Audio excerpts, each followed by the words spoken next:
common concern that comes up is, what does it take to be a good coach? What does it take to be a coach? And a lot of people think that you need, personal training certification, to be a registered dietitian or nutritionist, that you need to have a perfect body, that your fitness journey is completely complete. And you could not be further from wrong if that's what you're thinking. I personally am in a unique situation because I was a personal trainer and I still teach group fitness classes, but let me tell you, that's unique in this business. A coach is somebody who is ready to be vulnerable and is ready to share their journey with their challengers. So rather than being up on this like high pedestal saying, you guys have to do this, like a boot camp leader, like do this or die, go hard or go home. A coach on my team, on our team, is someone who says, this is hard. This is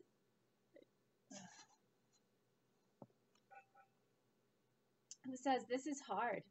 This is a part of my life that I struggle with, or this is what really helps me. It's somebody who shares their journey and doesn't just share the good stuff, because nobody wants to hear that somebody's life is super rosy and wonderful all of the time, especially if you're living a real human life and struggle. So a coach is somebody who shares what works for them, who shares what's hard for them, who just shares their heart with their challengers. And even speaking in that way, it sometimes is scary for people to believe that they can lead groups, because part of what we do as coaches is invite people into these groups where we're all on a similar journey together. We don't all have to be, going in the exact same direction, but we're all essentially just working on ourselves and working on making more time for ourselves so that we can really be there for our families and be there for the people in our lives that we love and live in a far more present, more balanced way. But we need somebody to organize these groups, right? So this is what we do as coaches. And you don't have to be perfect. Being perfect is so unrelatable.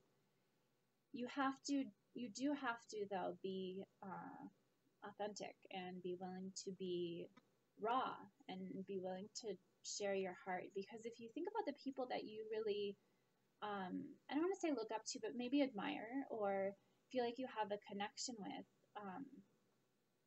chances are they haven't only shared the positivity in their lives. They've shared flaws and they've shared, real grit. And I think the brilliance of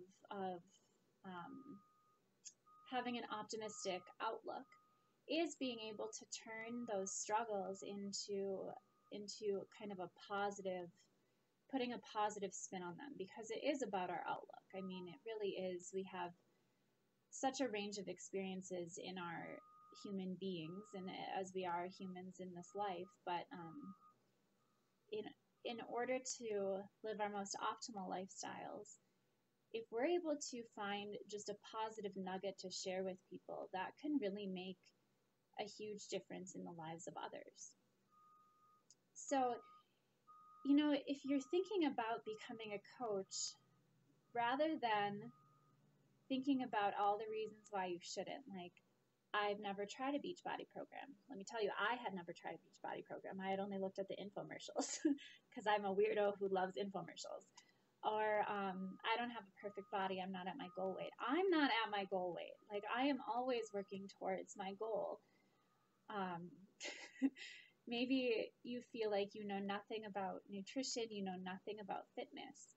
But the beauty of our company, the company that we work with and that we link ourselves to, is that they do that work for us. They have nutritionists. They have wonderful nutritionists and public speakers who are able to talk about the Shakeology that we use and that I drink every day. And they're the celebrity trainers who I was very skeptical of. But my God, Shaun T, who I feel like I pride myself as being a pretty decent instructor, and he blows me out of the water. So we have these amazing Shalene Johnson. I mean, we have these amazing celebrity trainers who are able to motivate people through their workouts. But our job is to get them to press play and to get them to honor the commitment that they've made to themselves. Because when people embrace us and when people honor us as coaches, really,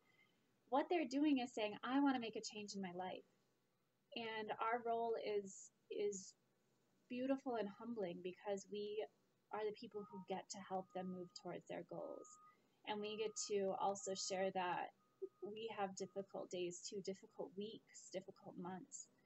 And in sharing that, in being so vulnerable and so raw and sharing your journey, that's what it means to be a coach. So as I coach our new coaches, one big thing we focus on is